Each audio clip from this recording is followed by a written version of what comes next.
Sebelum menonton atau menyimak cerita ini, jangan lupa subscribe agar tidak ketinggalan cerita-cerita menarik lainnya. Semoga admin dan yang menonton mendapatkan rezeki yang banyak, tak terhingga. Namanya Ustazah Aisyah, seorang ustazah, janda beranak satu. Berusia 33 tahun, wajahnya manis, tubuhnya berisi. Dan meski berhijab, lekuk tubuhnya tidak bisa menipu mata lelaki. Dulu ia menikah muda dengan seorang ustaz dari pesantren besar di Jawa Timur. Namun takdir berkata lain. Sang suami wafat 2 tahun lalu karena kecelakaan mobil dalam perjalanan dakwah. Sejak itu, Ustazah Aisyah pindah ke kampung halaman mendiang suaminya. Ia tinggal di rumah kecil dekat musala dan mulai mengaji anak-anak kampung. Ia dihormati karena kelembutannya, tapi diam-diam. Beberapa lelaki kampung menaruh hasrat terpendam, terutama satu orang. Joko, preman lokal, tukang parkir sekaligus pengepul barang rongsok. Joko, 38 tahun, tubuh penuh tato, bekas luka sabetan pisau di lengan kiri, dan mata yang selalu merah menatap siapapun. Tapi di balik garangnya, ia menyimpan kisah pahit. Ayahnya seorang ustaz, namun ia dibuang sejak remaja karena membangkang. Loh, Mas Joko ikut ngaji juga? Tanya Ustazah Aisyah suatu sore, saat melihat Joko duduk di serambi musala sambil merokok. Joko tersenyum miring. Ngaji, lihat ustazahnya aja bu, katanya santai.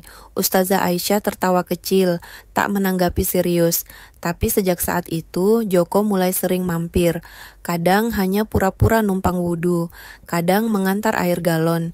Ia mulai memperhatikan Ustazah Aisyah, mengamati setiap gerak-geriknya. Wajahnya yang teduh, suara lembut saat membaca ayat. Tubuhnya yang membungkus rapat dalam gamis justru makin membuat imajinasi Joko liar. Beberapa ibu-ibu mulai bergosip, Bu Ustazah itu janda loh, jangan-jangan dia suka juga sama preman itu. Namun Ustazah Aisyah tetap tenang. Ia tidak peduli omongan orang, selama anaknya Adam bisa tumbuh dengan baik. Tapi yang ia tidak sadari, kehadiran Joko mulai mengusik hatinya. Ada rasa aneh yang muncul. Ada getaran ketika mata mereka bertemu. Dan suatu malam saat listrik padam dan Joko mengetuk pintu membawa lilin, sesuatu pun mulai berubah. Malam itu, listrik kampung padam total. Langit gelap tanpa bintang, hanya suara jangkrik bersahutan di balik semak. Di rumah kecil dekat musala, Ustazah Aisyah tengah menenangkan Adam yang ketakutan. Lilin, tinggal 1 batang, nyaris habis. Tiba-tiba, tok, tok, tok. Ustazah Aisyah, suara berat terdengar dari balik pintu. Ini Joko, saya bawa lilin sama senter. Gelap banget di luar. Ustazah Aisyah agak ragu, tapi suara Adam membuyarkan pikirannya. Ia buka pintu sedikit. Joko berdiri di depan rumah dengan tangan membawa senter dan 2 batang lilin. Bajunya basah oleh keringat. Aroma tubuhnya bercampur dengan bau malam. Masuk aja mas, tapi sebentar ya, Adam belum tidur, ucap Ustazah Aisyah sambil memberi jalan. Joko masuk, duduk di ruang tamu sempit itu. Saat Ustazah Aisyah meletakkan lilin di meja, bayangan tubuhnya menari-nari di dinding. Sinar lilin membuat wajahnya semakin manis dan matanya redup mengantuk. Tanpa sadar, Joko memperhatikan tubuh Ustazah Aisyah dari belakang. Gamis longgarnya sedikit tersibak saat ia membungkuk, memperlihatkan bentuk pinggul yang selama ini hanya bisa Joko bayangkan. Ustazah Aisyah, panggil Joko pelan. Iya mas. Bu, kenapa hidup Ustazah Aisyah tabah banget ya? Kalau saya mah udah lama nyerah kalau ditinggal istri. Ustazah Aisyah terdiam. Ia duduk perlahan di kursi rotan menghadap Joko. Karena hidup harus jalan terus Mas Joko. Saya ini janda.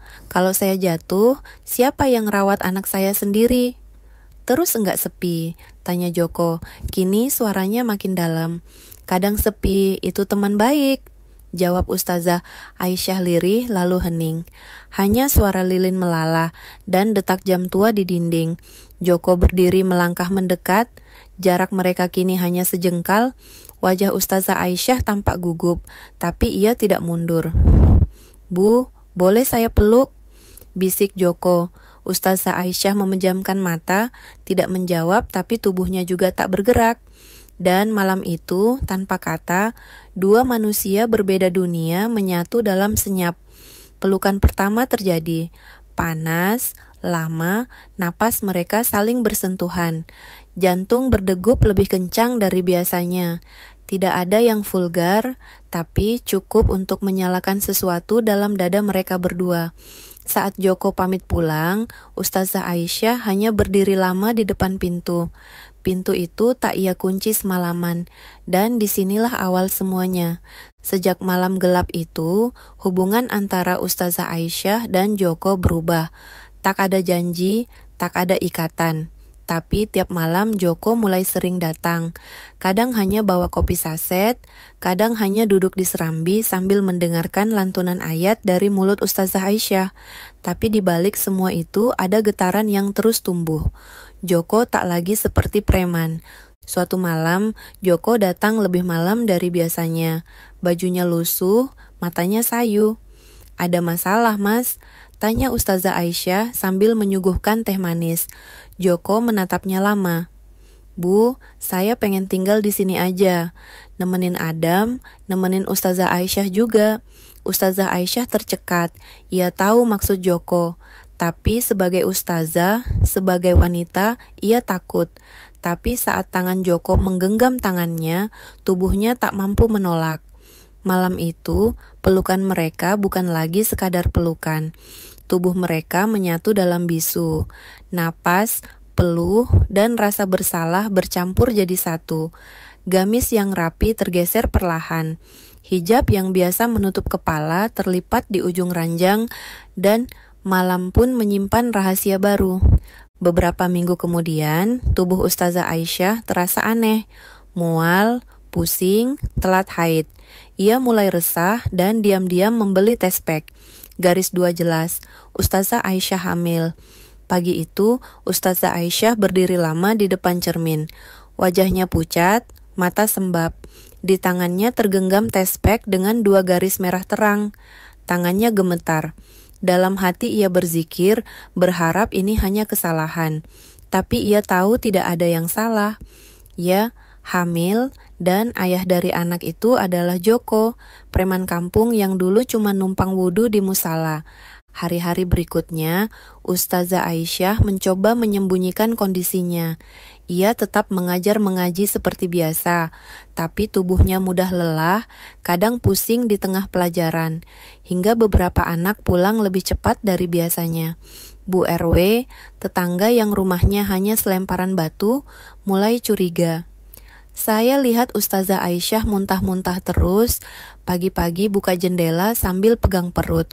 Jangan-jangan," bisik Bu RW pada Bu RT saat mencuci baju di sumur. Kabar itu menyebar cepat seperti api menyambar jerami kering. Tak butuh waktu lama, Pak RW pun datang ke rumah Ustazah Aisyah membawa beberapa tokoh kampung dan ibu-ibu pengajian. "Ustazah Aisyah, mohon maaf, kami datang bukan mau menghakimi, tapi warga sudah resah. Benarkah ibu hamil di luar nikah?" Pertanyaan itu seperti petir menyambar kepala Ustazah Aisyah.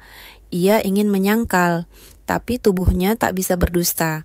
Ia diam lalu meneteskan air mata. "Iya, saya hamil." Suasana hening, tak ada suara. Lalu terdengar bisik-bisik penuh kekecewaan. "Dari siapa, Bu?" tanya Pak Erbior lagi, nadanya lebih dingin.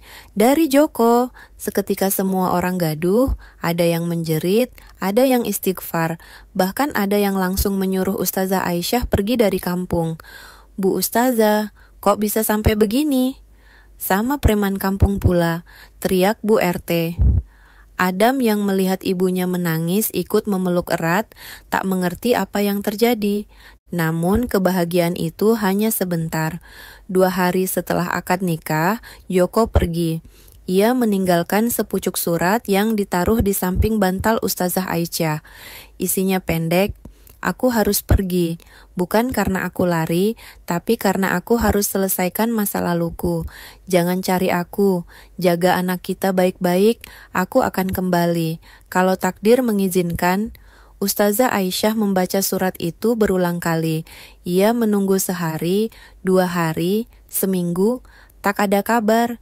Joko menghilang seperti ditelan bumi. Warga kampung menyambut kabar itu dengan sinis. Sudah kuduga, preman tetap saja preman. Gitu aja ditangisi, sindir Bu RW saat melewati rumah Ustazah Aisyah. Tapi Ustazah Aisyah memilih diam. Ia menutup pintu dan hatinya rapat-rapat. Perutnya kini semakin besar. Adam yang polos kadang bertanya, "Om Joko kemana, Bu?" Ustazah Aisyah hanya tersenyum dan menjawab, "Dia sedang pergi untuk kita." Hingga suatu malam, saat hujan turun deras dan angin mengetuk jendela, terdengar suara motor tua berhenti di depan rumah. Tok, tok, tok, Ustazah Aisyah, tok, tok, tok. Malam itu, hujan deras, petir menyambar dari kejauhan. Ustazah Aisyah membuka pintu perlahan.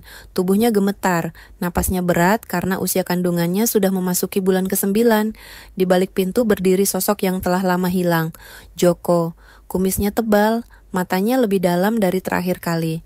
Jaket kulitnya basah kuyup, tubuhnya terlihat lebih kurus, tapi senyumnya masih sama, hangat meski diselimuti penyesalan. "Maaf Bu, aku baru bisa pulang sekarang." Ustazah Aisyah tak bisa berkata apa-apa. Ia hanya menangis, menggenggam baju Joko, menumpahkan semua rasa sakit, rindu, dan kecewa yang tertahan berbulan-bulan. Setelah tenang, Joko bercerita. Ia ternyata pergi untuk menyelesaikan masalah lamanya. Ia sempat ditahan polisi karena kasus lama yang belum lunas. Perkelahian berdarah 5 tahun lalu. Ia tak ingin Ustazah Aisyah tahu. Tak ingin Adam hidup dengan malu karena ayah tirinya di penjara. "Aku pengen jadi suami dan ayah yang bersih waktu pulang. Biar kamu enggak perlu terus nunduk kalau jalan di kampung," ucap Joko lirih. Tak lama setelah itu, rasa sakit melilit perut Ustazah Aisyah. Air ketuban pecah. Tengah malam dengan hanya bantuan dukun, beranak, dan cahaya petromak. Ustazah Aisyah melahirkan seorang bayi laki-laki sehat. Joko menggenggam tangan Ustazah Aisyah sepanjang proses. Air mata menetes di pipinya saat bayi mungil itu menangis pertama kali. "Aku janji, Bu, anak ini gak akan pernah jadi anak preman. Dia akan punya hidup yang lebih baik."